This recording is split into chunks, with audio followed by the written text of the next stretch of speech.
Digimon Liberator has been going on for over a month now, and has given us a good taste of what is to come. Very soon we'll be getting the web novel to learn more of that side of the story.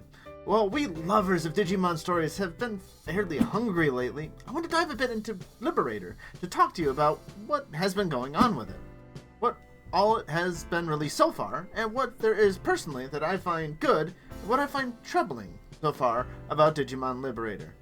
We are still very early on, so it has many chances to change the good and the bad for everything that I am about to talk about. So, first, let us dive into what has been released so far. For the webcomic, issues 0, 1, and 2 Part 1 have all been released. So, issue 0 dove into our two main characters mostly. Issue 1 was a lot of setting up the story of what the world is like there, how card battles work in general within the world, and already starting to break some of those rules with a rogue NPC showing up. And also our new partner Digimon. We'll see exactly what that means in Digimon Liberator, with Terramon and Shumon also showing up. And then in issue 2 part 1 that's come out, we got a battle.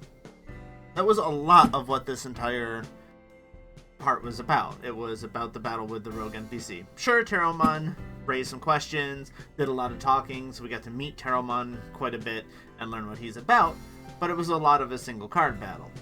Now, whether that's a good or a bad thing that card battles could take that much time for something that we're not sure is going to necessarily be important if he wins or loses this, we shall see.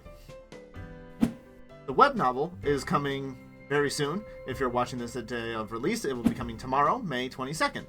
Supposedly, it will be coming out with the first 2 chapters, but then after that, we will have to wait 3 months for the next installment. Now, I'm hoping that's not entirely true and we'll get something a little more than that, because otherwise we may very well forget what's happened.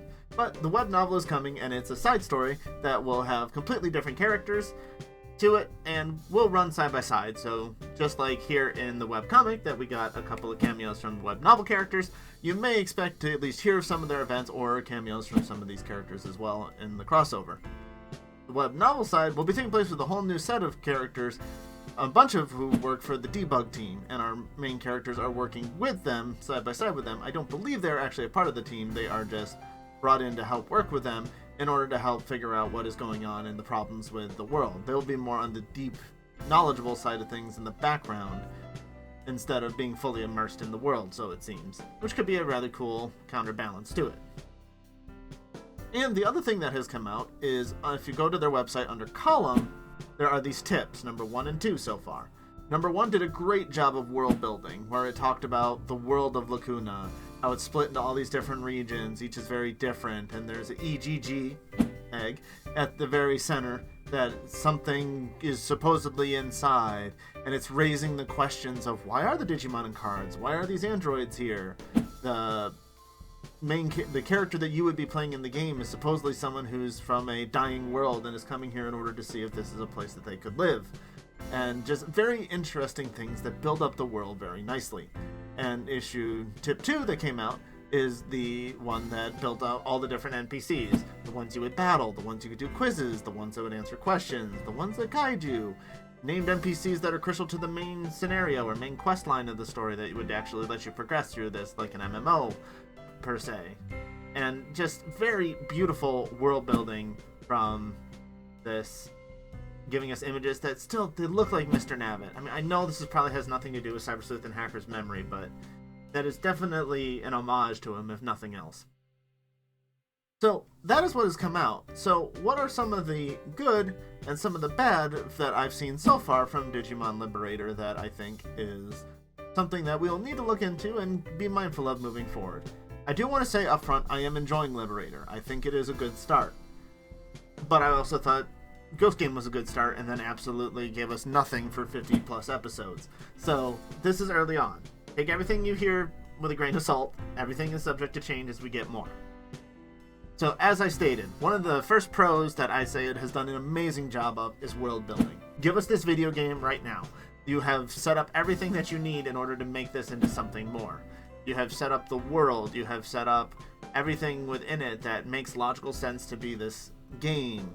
But you've also brought up questions that you yourself have asked us. So I believe you, Bandai, Toei, whoever you are, have answered. I am very much enjoying the world that it's building and presenting, and I hope that we get a lot more into it and a lot of questions. Because Seekers also brought up a very interesting world, and we never even made it into the digital world proper in that entire series. So, Another pro that they've been doing? Characterization. They have spent quite a bit of time in the first couple of issues setting up our main characters, which I believe is perfectly fine. That is a good thing to make them very good. Shoto, a little bit like Edgy, is not amazing at everything. He has flaws. He might be good at the card game, as his friend says, but he's not good at this game for some reason. It's something that just doesn't click with him. He doesn't get it. So it's something that he has to struggle with and either just get the motivation or the skills or both in order to move on. His friend Arissa seems to be the type that, as many of us learned when we were younger, you have girls that are a little more mature and seem like she's trying to drop hints, and seems like she kind of likes him and has dragged him into this game, and he seems to be the young male that has absolutely no idea of what's going on. I know I was like that. But then again, what am I talking about? According to my masters, there's no females that watch me anyway, so we can all just ignore this. But yeah, and then in issue 2, part 1, we got a lot of Teromon, and he reminds me a lot of Shoutmon. He seems like a lot of fun, a boisterous type that is a great counter to our main character Shoto, and if it's anything like Kyoshiro and Jellymon for a more recent one, or an old classic of Joe and Gomamon, of partners are so opposite that they bounce off each other really well, I think it'll be a wonderful thing. Another pro to this is when you look at pretty much any other manga that has been put out, especially by Digimon or most others, it's in black and white.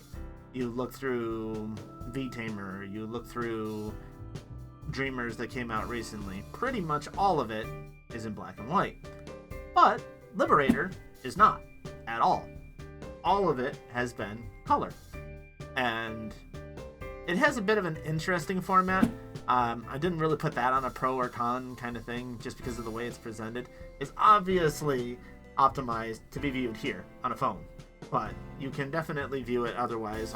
I've looked at it completely through PC, and it does work just fine because it's this completely vertical orientation, and whether you're going to really enjoy that or not is up to you. I will say I'm not as big a comic reader, so I do sometimes get my speech bubbles mixed up a little, but because of this vertical orientation, I have not had any of that problem at all. So that is a pro that came with it. My final pro that I want to bring up right now is the translation.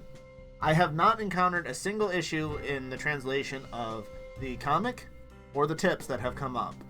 The true test will be all of the text that comes with the web novel that is coming soon, because Seekers was nearly impossible to understand sometimes with its translation and words jumbled together, and I swear that there was only 2 people in this conversation, but it sounded like somebody said something completely off track, and just because of the way translation works, the indentation and stuff that we would use as English writers just didn't seem to quite come through. None of that has happened for Liberator. All of that has been perfectly fine. Everything looks perfect, and it wasn't until it was brought up by somebody else that I even thought, oh yeah, that was a thing. So it's been very good so far. Alright, so what are a couple of things that really do have me worried about this? Is number 1 is there's very loose rules about the card game.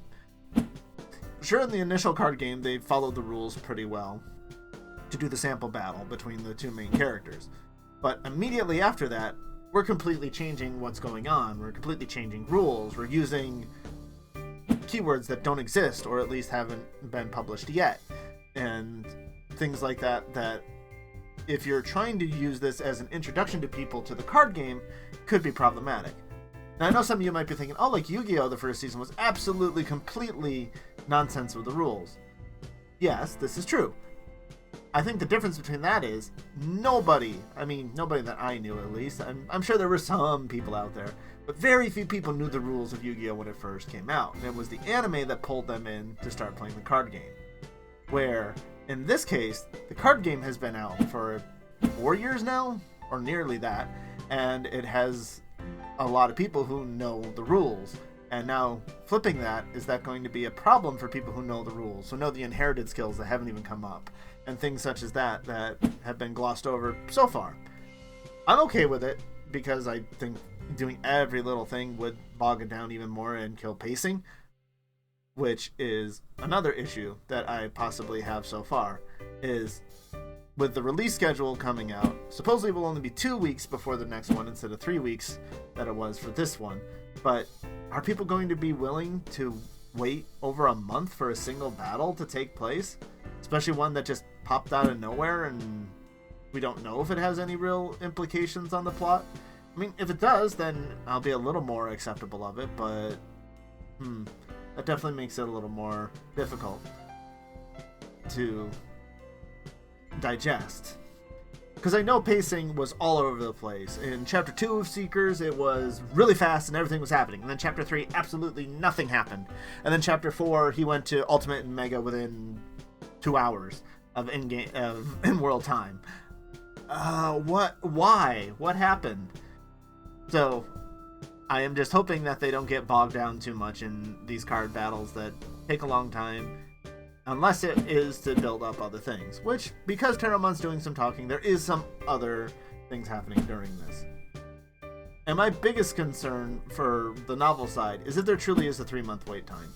Nobody, I mean, unless you are a diehard Digimon fan, is going to care if they have to wait 3 months in between these, trying to remember what happened in the very first, in the first novel 3 months later, when that's going to be in August, late August, almost September. That's going to be, everyone will be like back in school and trying to remember things like that, or worrying about that, and that's so long down the road. I don't know what I'll be doing in 3 months.